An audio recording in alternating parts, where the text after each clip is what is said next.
besides Becky Watrous and Marky Weinheimer.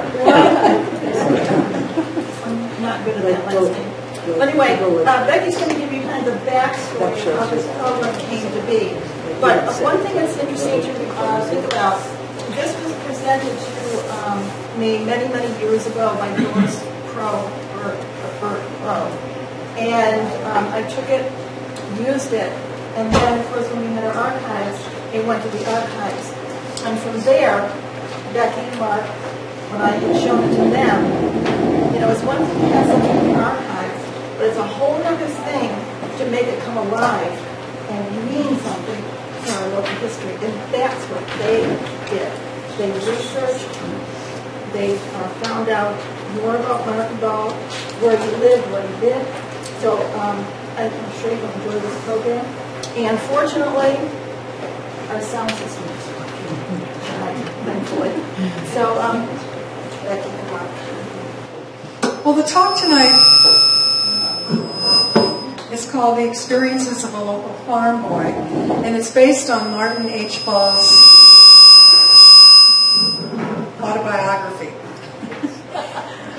Martin Hoyt Ball was once a resident of the town of Duanesburg, born in 1868 and lived until 1953. Over the years, my husband Mark and I became fascinated with Martin's autobiography, especially this past year. A big thank you to the Burt family, who so generously donated this unique document to the Duanesburg Historical Society's collection. The talk tonight will focus on the first part of Martin Ball's autobiography, where he describes his experiences growing up as a farm boy in the 1870s and 80s. His stories vividly convey the joys and hardships of farm life in Duanesburg in just astonishing detail. If I could remember that much about my life, that's fantastic. It's the only first-person account we currently have that so deeply illuminates farm life in Duanesburg at this time. Seems to be better, okay. So tonight, the part we concentrated on with this autobiography was the first part, when he was growing up as a farm boy in the 1870s and 80s. And his stories very vividly convey the joys and hardships of farm life in Duanesburg. And as I mentioned, it has not only this first-person account with these detailed things, but it has a broader perspective as it's written towards the end of Martin's life in 1939 when he was 71 years old. So because he's an older man, as in autobiographies, you usually write it when you're older, he could reflect on his own actions and the events that affected his personal life and also the life of his community. And he was a very astute observer, as you will hear. Now, we need to thank Pat because she brought this document to our attention many years ago, I think. She used excerpts from the autobiography to teach local history to her fourth grade classes for years, and aptly compared it to Farmer Boy, which many of you might be familiar with, the historical novel by Laura Ingalls Wilder, based on the life of another upstate New York boy. So because of her successes with using the autobiography, we've begun to do that in our educational programs at the Archive and Research Center. And it's been my pleasure to work and be involved in these programs. So I'd like now to turn this over to Mark, who researched and wrote tonight's presentation. So I'm getting off extremely lightly.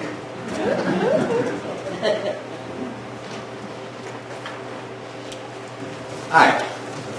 I'm going to have to read. My memory isn't what it used to be. And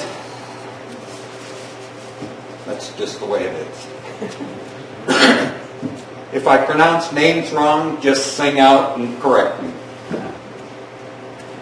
Okay. I've always loved farm stories. My own family's Erie and Oneida County farm stories, and those I heard as a young vegetable grower in Saratoga County. They were an endless source of fascination for me. Martin's stories are too.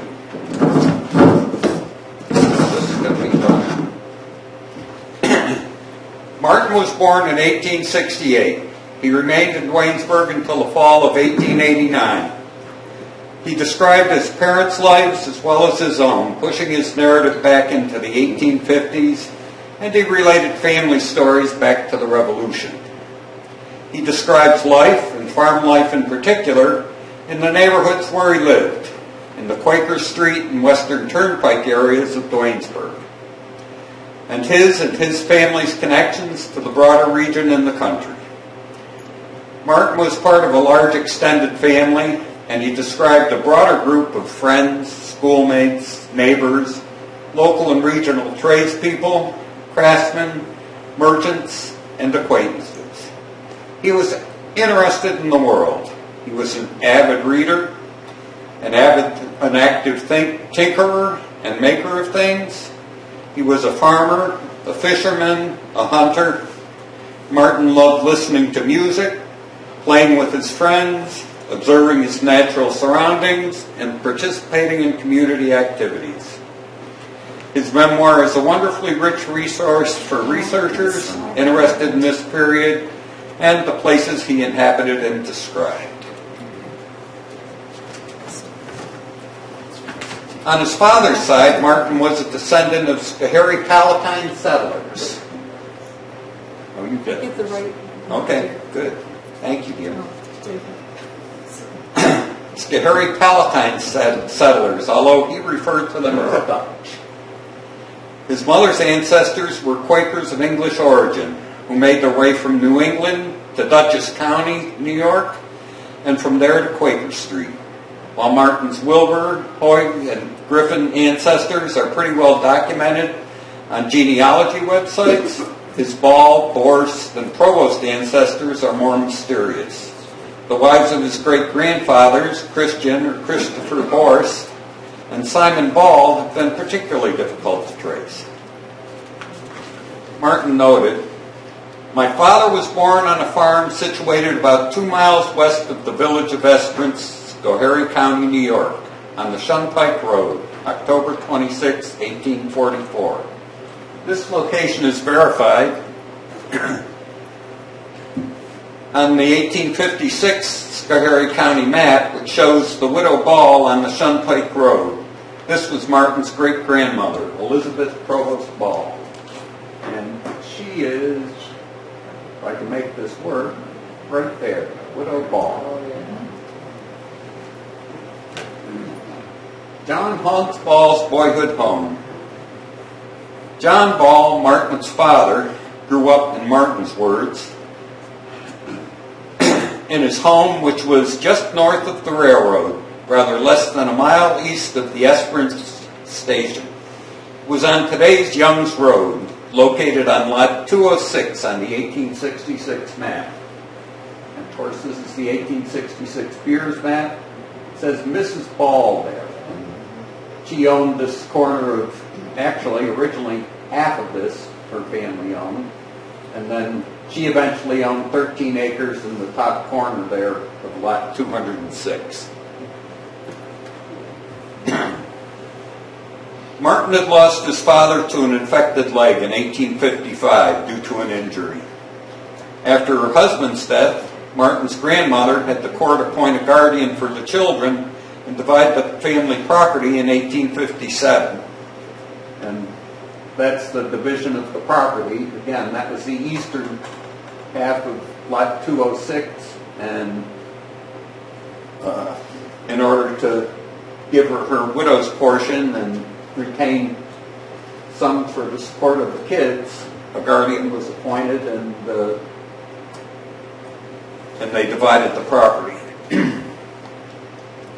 And you can see from the 1870 Schenectady County Directory, Ball, Lois, Mrs.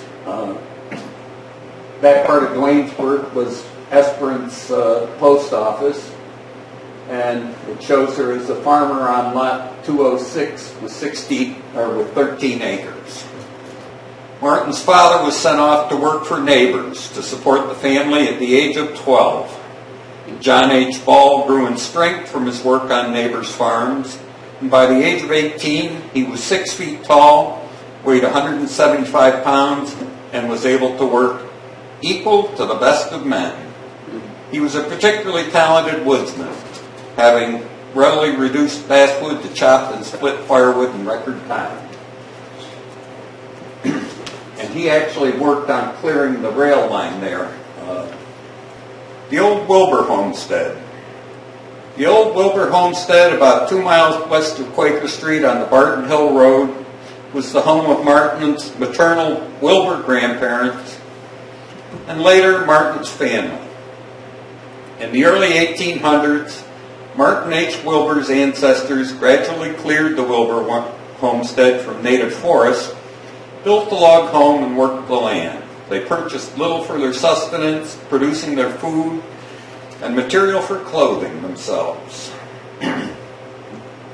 Martin's parents lived there from their 1865 marriage until 1867, when they moved to Lenawee County, Michigan, in search of more opportunity.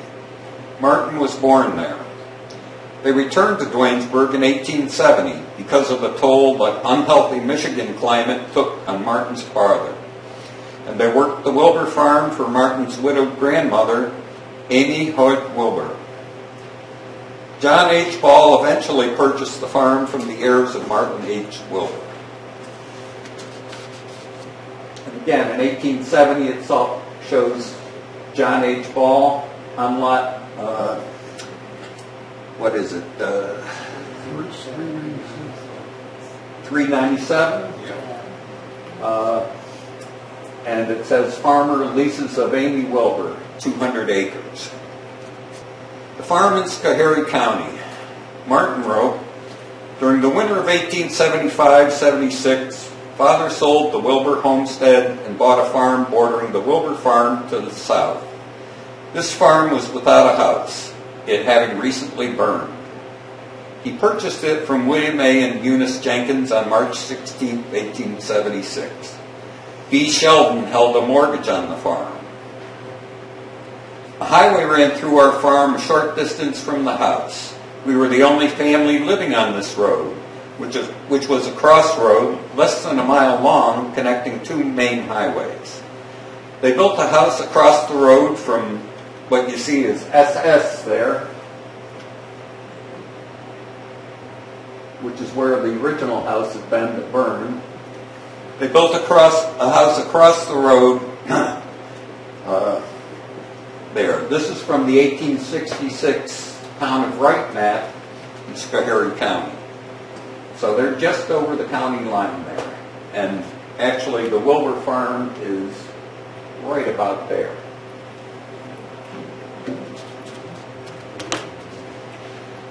Martin mentioned several neighbors who worked on the house.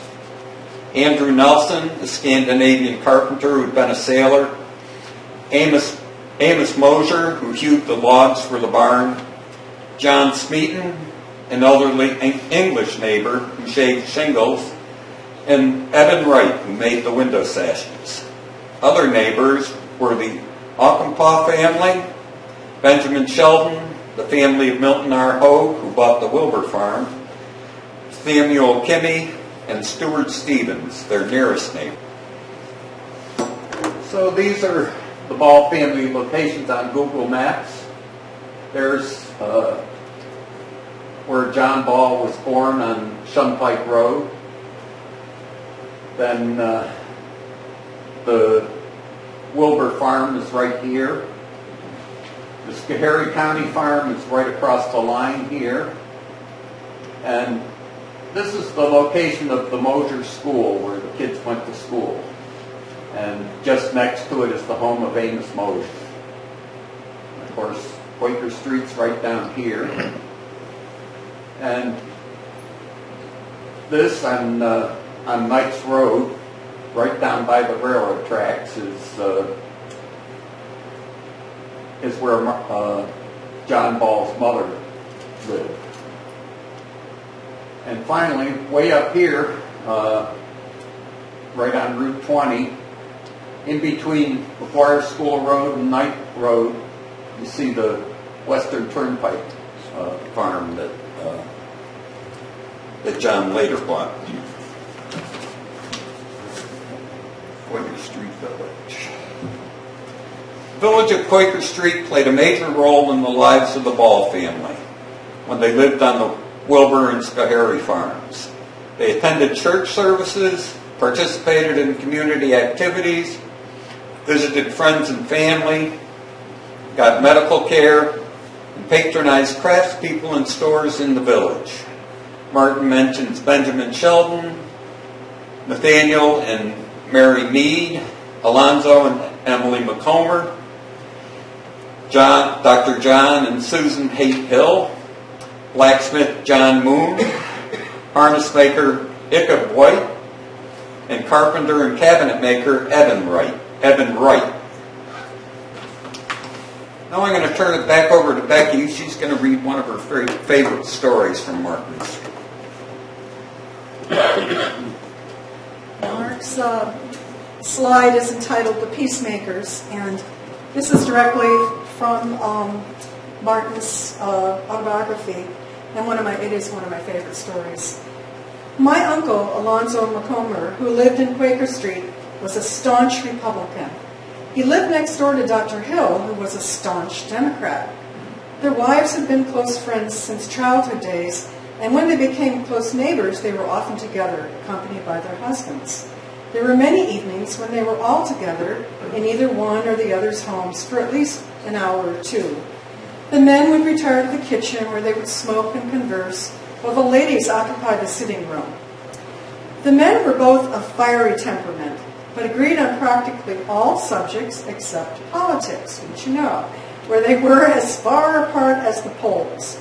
Although their political discussions had been frequent, their friendship remained intact for a long time, when, during one of the national campaigns, their arguments became stronger and more bitter until once, when they met on the street with their wives, both men failed to speak to each other. This was very disturbing to their wives, who lost no time getting together to formulate a plan.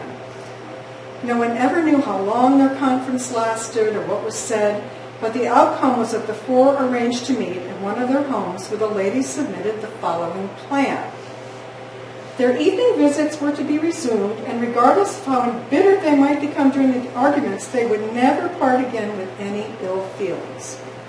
This they agreed to. They shook hands and were told many times afterwards whenever there was any evidence of an argument going on in the kitchen. Then the ladies would go to the kitchen door and state that it was getting late and we'd best be getting home. Then hostilities would immediately cease, the subject would be changed, and a short friendly talk would be held between the men before they parted for the evening. That pledge was never broken. The influences of such good Quaker women as Susan Hill and my aunt Eliza McComber can never be measured.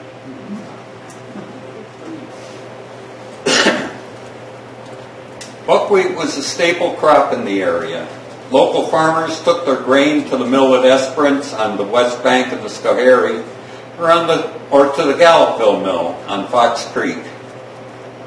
The millers posted prices per bushel for grinding, but they also offered grinding for a toll from each bag.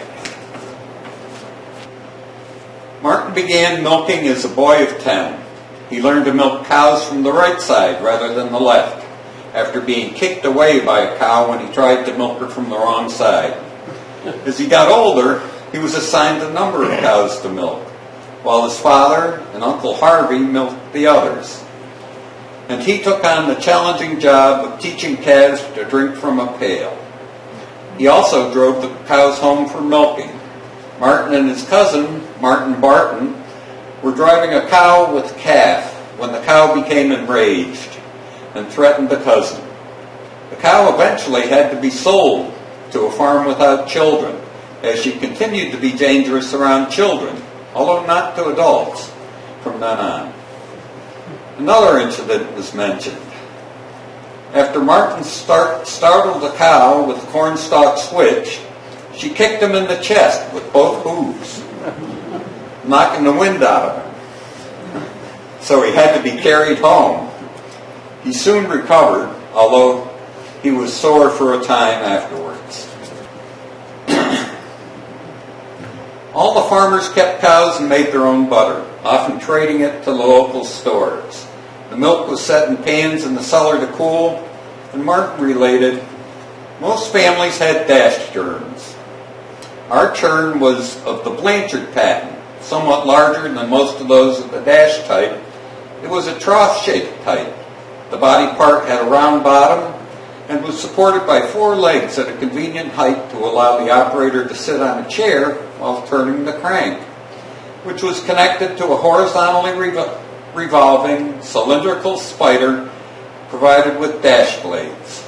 Provision was made for a crank at each end so that 2 people could work together on a large load when necessary. This type of churn was much easier to operate, and its capacity was greater than those of the vertical dash type. Martin talks a lot about various pieces of equipment and so forth, and he also, he often does so in wonderful detail like this, so you get a real idea of what the machine was and how it was going. Next. Handling horses. Martin frequently mentioned difficulties that occurred while working with and handling horses. No injuries or damages were ever recorded, but the close calls that occurred were sobering. Martin lost control of a team of horses while operating a mowing machine for a brief time before he regained control. He had a hard time staying on the mower's seat when the team took off. It scared both Martin and his father, who'd been cutting along the fence with a scythe. Martin was not allowed to do any more mowing on the machine that season.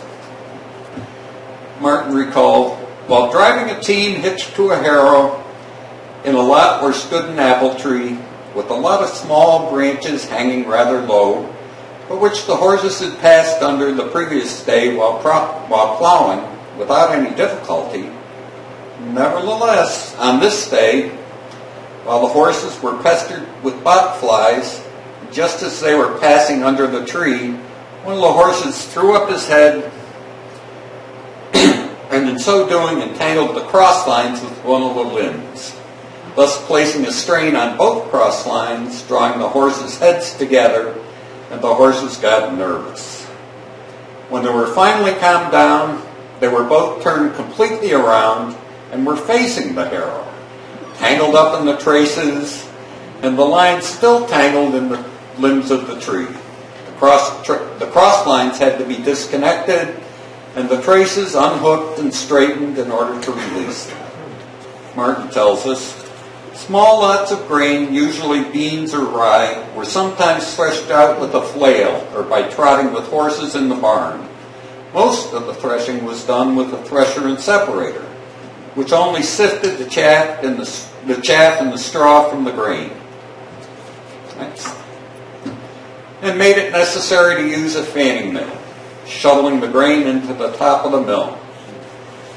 At that time, Wesley Settle and Martin Wilbur, both of Quaker Street, were making a new type of fanning mill with a lower profile, which made the job much easier.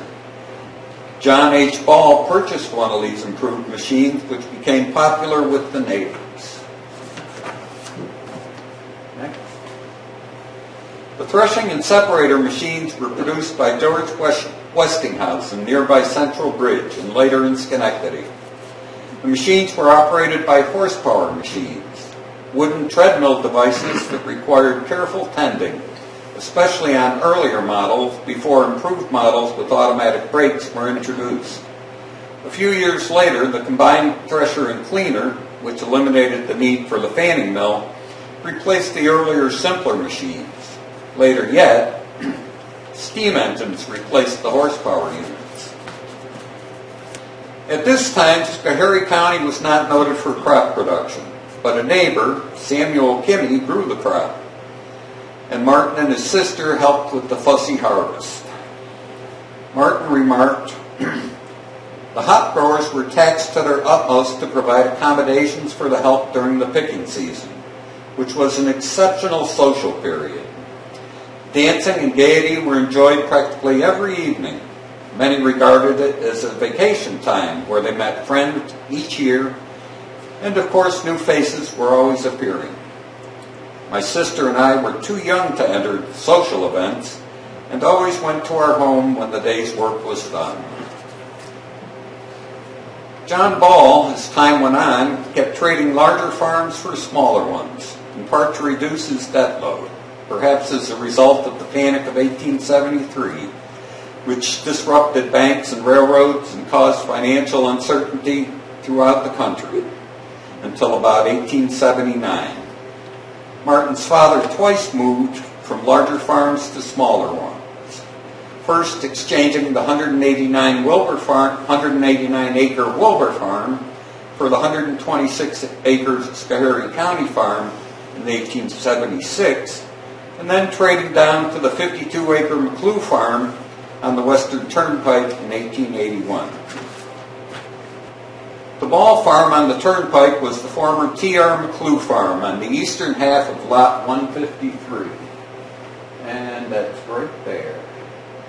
I believe the house is still there. It looks like it is. And that's Knight Road there, and McGuire School Road going off there. Of course, he had the eastern half. Martin mentions the homes of John D. and Isaac Wood on Lot 126. And they're right there. Those homes are illustrated on the 1853 Schenectady County map. And those are pictures that came off that map. That's the map that hangs in the town hall down there.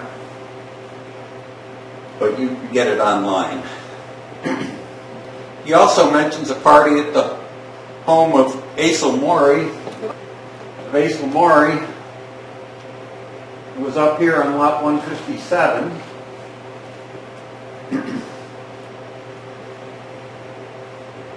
Neighbors William S. Knight on Lot 154, and William inherited from Thomas Knight there, and James Truman Mott.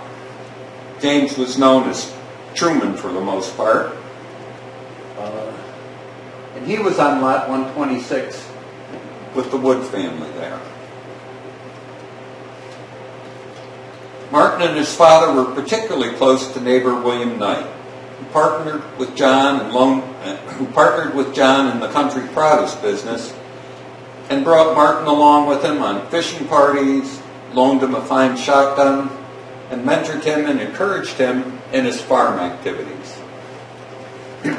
Martin also spent time with his uncle and his cousin, John Young and John Young Jr. He enjoyed learning about making and repairing things from blacksmith John Abel and his partner, carpenter Charles Wilbur, and from Truman Mott, who was locally known for his superb axe handles. As his farms became smaller, John H. Ball started marketing his produce and that of his neighbors in more profitable markets.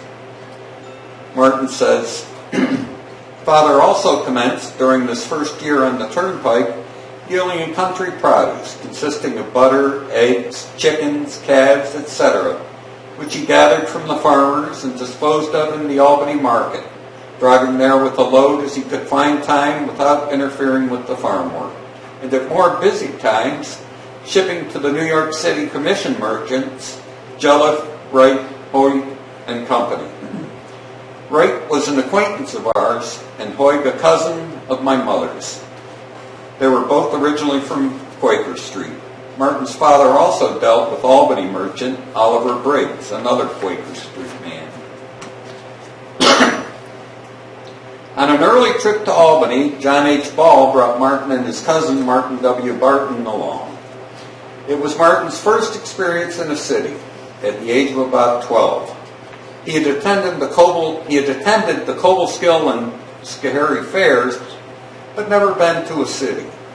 They started early, stopped at Sloan's a few miles outside the city for dinner, and arrived in town in the early afternoon, where they found a hotel near the Capitol and began their sightseeing adventure. They visited the Assembly Chamber, went aboard one of the Nightline riverboats, took in the displays and machinery at the Agricultural and Geological Hall on State Street, and after supper at the hotel saw a play at the Leland, formerly the Trimble, Opera House on South Pearl Street. In In the morning, they drove down to State Street where the market was held, with the wagons parked perpendicular to the street. They found a place in front of St. Peter's Church and sold their goods and delivered them by noon. So they started home right after dinner. They arrived home in the late evening. The trip was the subject of much discussion for a long time afterwards. Here's a few more Albany sights. The new Capitol and the sumptuous river steamer must have made quite an impression on the boys. As a young man, Martin enjoyed participating in community entertainments. He described a husking bee where neighbors gathered to husk the corn that was hauled to the barn in shocks. And the shocks up there, right down on Route 5S. I photographed them a number of years ago. The Amish are still shocking corn. He also spoke of a box party at Asel Morey's home, where he won the box in company of Laura Peck, a local school teacher who later married Martin's friend Robert Wilbur. Martin said, "Father worked a 10 or 12 acre field on the night farm. One year it grew a crop of oats, and as the crop became ready for harvesting, the Adrian's Plat Company of Poughkeepsie asked to be allowed to cut it and bind the crop in order to test out a new combined cutting and binding machine before the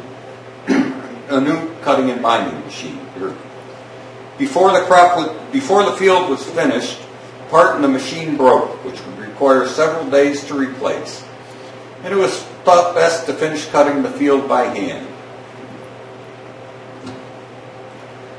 While reaping machines were owned and used by some who had larger farms for cutting their grain crops, Father did not think it would pay him to buy one for a 52-acre farm. He sometimes rented one, but usually our grain was cut with a cradle. Cutting grain with a cradle was considered very hard work, and for me it was the hardest work I had ever done." I don't know if you recall that photo from the buckwheat page, but that fellow looks like he's having a rough day working that cradle in the buckwheat. The Great Blizzard of '88 affected all of the northeastern United States. Martin described his own experience. Early in March 1888, my sister and I drove in the afternoon with the horse and cutter to the home of Amos Mosher. The Mosher family lived about 4 or 5 miles distant, near the schoolhouse where we attended school while living in Schoharie County. It was in the school that we became acquainted with their 2 daughters and 2 sons. There had been a heavy snowstorm just previous to this trip, which had been blown into deep drifts and into the roads. The roads had, only that morning, been shoveled out. Some of the deepest drifts where the snow had been thrown up on the sides were now up to the height of our horse's back. It was a beautiful winter's day, but at evening time it commenced to snow again. And the next morning when we arose, it was about a foot of new snow, and it was still falling fast. Soon after we had eaten breakfast, the wind commenced to blow, slightly at first, when although we had expected to stay until afternoon, with present prospects of a severe storm, and snow and wind, not far off, we thought it best to start for home, and did so. We hitched up our horse and started at about 9 o'clock. In the meantime, the snow kept falling, and the wind became stronger every minute. As we drove from the yard, amid the protests of our friends who questioned our safety, we could not see very far. But having a horse that was used to going through snow, we felt that we could drive through almost any depth while the snow was still soft. Although it was almost impossible to discern the road, as the storm increased in violence, the horse of its own accord kept to the road, and we reached the point of going down a hill where the snow had been deepest the day before. We found that section that had been shoveled out was now entirely filled, but the horse plunged into the snow without any hesitation, It being downgrade, we went through it, although the horse's feet seemingly went down to the solid snow on the roadbed. The snow at the sides was even with its back and tumbled in and filled our cutter completely. However, after we were through this very heavy drift, we decided to stop at our Uncle John L. Barton's home, just west of Quaker Street, as the balance of our way home would be mostly in a south to north direction, which, with the increasing west wind, was sure to be full, and probably by the time we could reach it, impossible to drive through. The storm continued for 3 days. We remained at our uncle's home for one more day to get the road cleared for traffic, which proved to be true, for it was with some difficulty even that we reached our home. There were no telephones in that section at the time, and we had no means of letting our parents know our location and safety. But they told us they'd not been worried, feeling confident that we had a reliable traveling outfit as could be procured, and knowing that we were familiar with country storms, knew the people in the locality sufficiently to perfect ourselves. We found out later that this was a portion of the famous Mohawk and Hudson Valley blizzard of 1888. Martin's mother, Elizabeth Wilbur Ball, died December 26, 1889, from la grippe, also known as the Russian flu. This was a worldwide pandemic. 6 days later, Albany politician and Union College graduate Henry R. Pearson also died of prevalent Russian influenza. They also closed the Albany schools at that time. Martin was deeply affected by the illnesses in his family, and by the early deaths of many of his friends and cousins. He lost cousin Martin Barton to diphtheria, his brother Frank Barton to spinal meningitis, toddler cousins Sarah and Daniel Young to the measles, and schoolmates Joseph Felker and Edward Kimmy to consumption. He served as a pallbearer for schoolmate Augustus Jewell and for his friend's wife, Laura Peck Wilbur. His own career as an Albany Business College student was put to an end by a case of the measles, and he had to give up attending the summer school session in 1888 due to his father being incapacitated by an attack of sciatica rheumatism.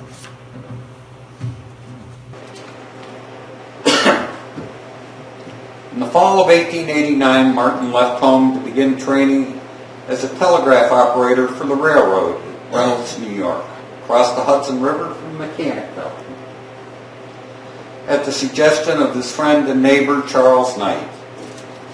Charlie was working there at Reynolds at that time. He boarded with the Fort family, who lived in a tenement house owned by William P.V. Reynolds, only about 500 feet from the Reynolds station, where he met his future wife, Marietta Fort Ball. Martin married Marietta in 1895. They later moved to Waterville, where he worked in the metal industry for many years. Martin died March 3, 1953, at the age of 84. Thank you for letting us share a bit of Martin's story with you. We'll be available after the meeting to answer as best we can any questions you might have about Martin's time in Duanesburg and his neighbors.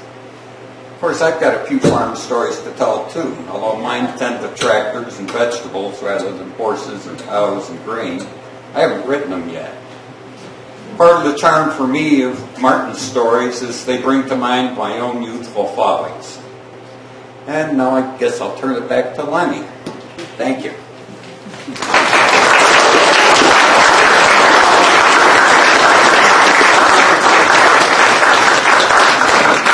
Thank you. Very enjoyable program. Was there any questions from anybody? Or? Howard? How old would he have been at that big trip they took to Albany and saw the excitement going on? 12. 12. Whoa. That's an impressionable age, I think. Oh, yeah. Yeah, that he'd never been on ever visited a city before. That's amazing. Yeah. How old was he when he came home from the blizzard of '88? From where? Came home from Sahara or something? From the blizzard. From the blizzard, yeah. Let's see, 1888, he's born 1868, so Came home from where? from the blizzard, he's coming home through the Oh, that was blizzard. 1888. So Right, he right. would have been about 20 years old, actually. Yeah, he was 20. That was a later one. But what was amazing to me is that he was handling all his equipment and horses and dealing with this at the age of 10. And so it's just such a, farm work is dangerous now, but there was just no sense that that's what you did. We just learned it as a child. He got onto a horse. He couldn't even remember how young he was, but it was without a saddle. So that was just part of his life. And I think that's what interested me so much is the just matter of factness people took about the danger of life in general with disease and death and injury. But just a fascinating person. Yeah, Carol. How large a family was the one you grew up in? Fairly small for its day. Martin had a baby sister who died when he was a very young child, and he had an older sister, Mary Burt, she married a Burt, and a younger brother, Abram Peeball. And Abram stayed all his life in Duanesburg. And how about his family? How Bob? many children did Martin have? I don't honestly remember. I didn't, I looked at his, at the censuses for Watervliet and so forth, but to be honest, I don't remember. I didn't really research his later life. I don't know. As I said, his brother married and had children and lived in Waynesburg, so I don't know. You tell me. Does he mention any of the Civil War veterans? No, he doesn't. That interests me because my great granduncle, who I knew as a tiny boy, talked about his uncles who had fought in the Civil War.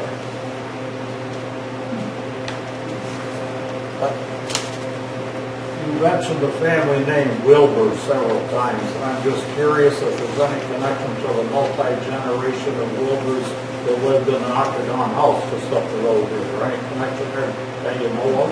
Oh, certainly.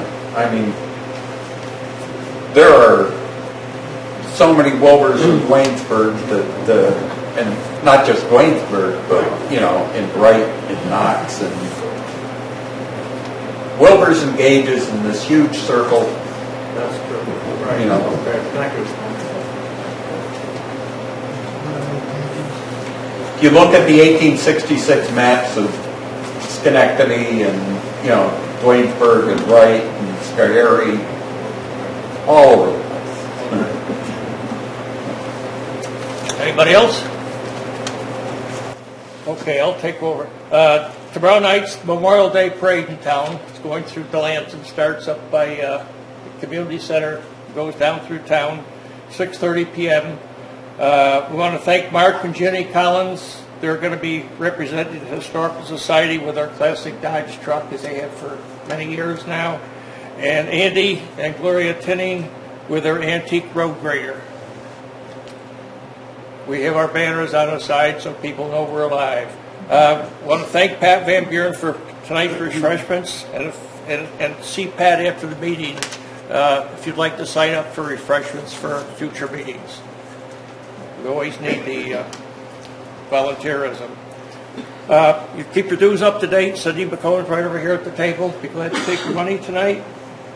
Our next meeting will be Monday, June 16th, the Henry Knox Trail. So we hope to see you here then. And I counted 60 heads, but I got 43 names. Last month, you were right on the button. And I thought we could do it again. But make sure, the register book's over here. Make sure, please, before you leave, sign the register.